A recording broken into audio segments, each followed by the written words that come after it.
آخر میں سعد ابن ابی وقاص کی حدیث پہ ہی اسے اینڈ کرتا ہوں. المستدرک للحاکم میں موجود ہے. سعد ابن ابی وقاص رضی اللہ تعالیٰ عنہ مدینہ شریف کے بازار سے گزر رہے تھے. انہوں نے ایک گھوڑ سوار کو دیکھا کہ اس کے گرد مجمع جمع ہے اور وہ حضرت علی ابن ابی طالب کو گالیاں دے رہا ہے مدینہ شریف کے اندر. آپ اندازہ کریں. اس حدیث کو امام حاکم نے بھی صحیح کہا, امام ذہبی نے بھی موافقت کی. تو سعد ابن ابی وقاص اس مجمع کے قریب ہے. جب لوگوں نے دیکھا کہ سعد ابن ابی وقاص ہے تو لوگوں نے راستہ کھول دیا. ظاہر سینئر صحابی تھے تو وہ مجمع کو چیرتے ہوئے سیدھے اس گھوڑ سوار کے پاس آئے اور کہا کہ تو کس بنیاد پر علی ابن ابی طالب کے اوپر یہ تبرہ کر رہا ہے. اور پھر وہاں سعد ابن ابی وقاص نے خطبہ دیا اور کہا مجھے بتا, کیا علی ابن ابی طالب وہ پہلا شخص نہیں جو رسول اللہ پر ایمان لایا؟ کیا علی ابن ابی طالب وہ پہلا شخص نہیں ہے جس نے رسول اللہ کے ساتھ نماز پڑھی؟ کیا علی ابن ابی طالب رسول اللہ کا داماد نہیں تھا؟ کیا ہر جنگ میں سب سے آگے رسول اللہ کا جھنڈا اٹھا کر علی ابن ابی طالب نہیں چلتے تھے؟ کیا دنیا سے سب سے زیادہ بے رغبتی رکھنے والے علی ابن ابی طالب نہیں تھے؟ اور انہوں نے کئی ایک فضائل ذکر کیے. اس کے بعد انہوں نے کہا کہ اے اللہ, یہ تیرے اولیاء میں سے ایک ولی, ایک انہوں نے اپنے جعلی ولی بنائے ہوئے نا, یہ تیرے اولیاء میں سے ایک ولی کی گستاخی کر رہا ہے, اپنی قدرت کا کرشمہ اسی وقت دکھا. بس مستجاب الدعوات ہے, اتنی الفاظ نکلے. اسی وقت اس گھوڑ سوار کا گھوڑا بدکا اور اس نے اس گھوڑ سوار کو زمین پر پٹکا. وہاں پہ ایک پتھر تھا, اس پہ اس کا بھیجا لگا اور وہیں پہ وہ آرام موت مر گیا.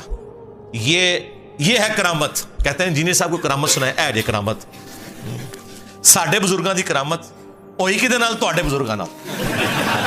ہاں مزہ ہے نا. ہاں ساڈے بزرگاں دی کرامت تواڈے بزرگاں ہوتے ہو گئی. ہاں آج دیکھ لینا, مطلب جو آج ہمیں زبان بھی نہیں کھولنے دے رہے, اور زبان ہم کیا کھول رہے ہیں, قرآن و حدیث بیان کر رہے ہیں. صحیح بخاری میں 4108 نمبر حدیث ہے, 4108. تحکیم کے بعد جب ایک معاہدہ فائنل ہونے جا رہا تھا اور نہیں ہو سکا سیدنا علی اور حضرت معاویہ کے درمیان, اس کے بعد جب حضرت معاویہ مدینہ شریف آئے تو انہوں نے وہاں ایک خطبہ دیا. بخاری کے الفاظ ہیں کہ حضرت حفصہ جو تھی, سیدہ حفصہ حضرت عمر کی بیٹی اور عبداللہ ابن عمر کی بہن اور ام المومنین بھی, انہوں نے اپنے بھائی عبداللہ بن عمر سے کہا کہ جاؤ, حضرت معاویہ آئے ہیں تو وہ خطبہ دے رہے ہیں, تمہاری غیر موجودگی کو کہیں فتنہ نہ شمار کر لیا جائے, تو تم جا کے ان کی تقریر سنو. کیونکہ اس وقت پولیٹیکل اختلافات تو چل رہے تھے. تو عبداللہ بن عمر پھر وہ مجبوراً چلے گئے. وہاں پہ حضرت معاویہ نے تقریر کرتے ہوئے کہا کہ تم میں جو اس امر خلافت کے اندر خواہش رکھتا ہے نا, وہ اپنا سینگ اٹھائے, میں اس کے باپ سے بھی زیادہ خلافت کا حقدار ہوں, نعوذ باللہ. اور یہ کنایا کیا انہوں نے حضرت عبداللہ بن عمر کی طرف. وہ اگلی جو اس روایت کا حصہ ہے بخاری کا, وہ آپ کو کلیئر کر دے گا. اب یہ اتنا بڑا جملہ تھا. اب مجھے بتائیں کہ عبداللہ بن عمر کا باپ وہ ہے کہ جن کی وجہ سے رومن امپائر گری ہے اور شام مسلمانوں کے پاس آیا, اور اس شام میں بیٹھا ہوا ایک شخص امیر شام, وہ اسی کے بیٹے کو کہہ رہا ہے کہ میں تجھ سے اور تیرے باپ سے زیادہ خلافت کا حقدار ہوں. یہ بخاری شریف ہے جی, یہ اصول الکافی شریف نہیں ہے. ہاں یہ مولانا شریف نہیں ہے, یہ بخاری شریف ہے. اب عبداللہ بن عمر کو غصہ تو آیا لیکن خاموش ہو گئے. اور وہ خاموش کیوں ہوئے؟ آج بھی لوگ کہتے ہیں نا کہ جی صدیوں سے لوگ کیوں نہیں بول رہے تھے. اس زمانے میں نہیں لوگ بول سکے. وہ ہمارے استاد مولانا اسحاق صاحب والی بات ہے کہ ماما روزانہ حسین نہیں جم دیا.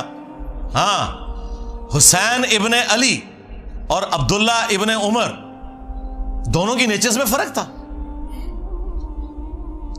تو بعد میں ایک دوسرے صحابی کہتے ہیں عبداللہ بن عمر سے کہ آپ نے اسی وقت معاویہ کو جواب کیوں نہیں دیا جب وہ یہ کہہ رہا تھا کہ میں اس کے باپ سے بھی زیادہ خلافت کا حقدار ہوں. تو عبداللہ بن عمر نے کہا کہ میں نے ارادہ تو کیا کہ میں اپنی گوٹ کھولوں, یعنی وہ احتبا کر کے دونوں گھٹنوں کو یوں لے کے بیٹھے تھے, اور میں اسے اسی بھرے مجمع میں جواب دوں کہ تجھ سے زیادہ خلافت کا حقدار وہ ہے کہ جس نے تم سے اور تمہارے باپ سے جنگ کی تھی جب تم لوگ کافر تھے اور ہم لوگ مسلمان تھے.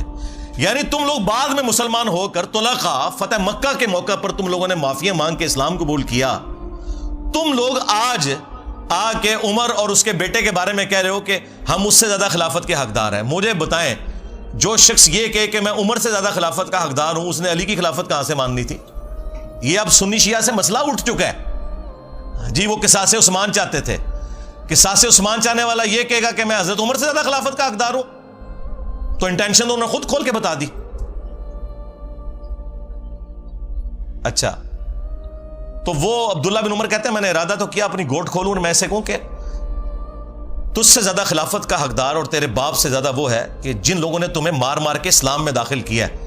یعنی تم لوگ کافر تھے اور ہم نے تم سے جنگیں لڑی ہیں. اور امام بخاری نے یہ حدیث غزوہ خندق کے چیپٹر میں ڈالی ہے یہ بتانے کے لیے کہ خندق کے موقع پر عبداللہ بن عمر اور حضرت عمر مسلمان تھے اور حضرت معاویہ اور ان کے والد کافر تھے.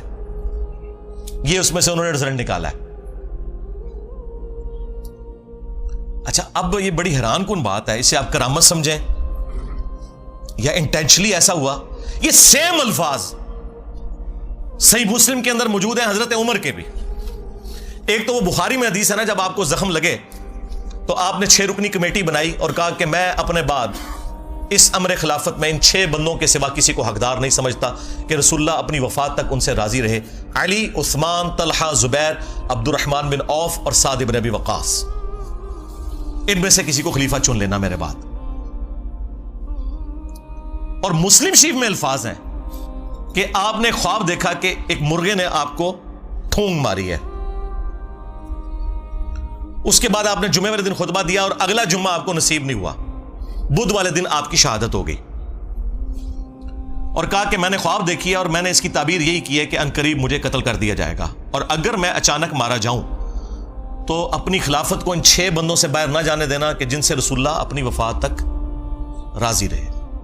اس کے آگے بڑے خطرناک الفاظ ہیں کہ تم دیکھو گے کہ ان 6 بندوں کی مخالفت وہ لوگ کریں گے کہ جن کو میں نے اپنے ہاتھوں سے اسلام کے لیے مارا ہوا ہے, اور اگر وہ مخالفت میں سامنے آ جائیں تو سمجھ لینا کہ یہ لوگ اللہ کے دشمن اور کافر ہیں. اتنے سخت الفاظ ہیں. ہاں جی, اب یہ آپ نے تلاش کرنا ہے یہ اللہ کے دشمن کن کو کہا انہوں نے کہ جن سے میں نے اسلام کے لیے خود جنگ کیا. لوگ کہتے ہیں یہ رومنز اور پرشینز کا ذکر ہو رہا ہے, اور رومنز اور پرشینز کو صحابہ کرام نے اپنے مشورے میں شامل کرنا تھا کہ حضرت آپ بتائیں کہ ہم نے کس کو خلیفہ چننا ہے. اور دوسرا, رومنز اور پرشینز تو رہے کوئی نہیں تھے, وہ تو گر گئے تھے حضرت عمر کے دور میں. یہ آپ اپنے اندر رہنے والے لوگوں کی بات کر رہے تھے کہ یہ وہ لوگ ہیں جن کو ہم نے مار مار کے اسلام میں داخل کیا ہے, اور یہی مخالفت کریں گے ان 6 بندوں کی. خیر, اس کی ایکسپلینیشن میں علماء پہ چھوڑ دیتا ہوں. میں نے کوئی تشریح کی تو کہیں گے کہ ایتے وچ نہیں سی لکھیا, تون بچوں کڈ کے لکھیا ایتے وچ. تے ٹائم قیامت تک کی کڈ کے دس.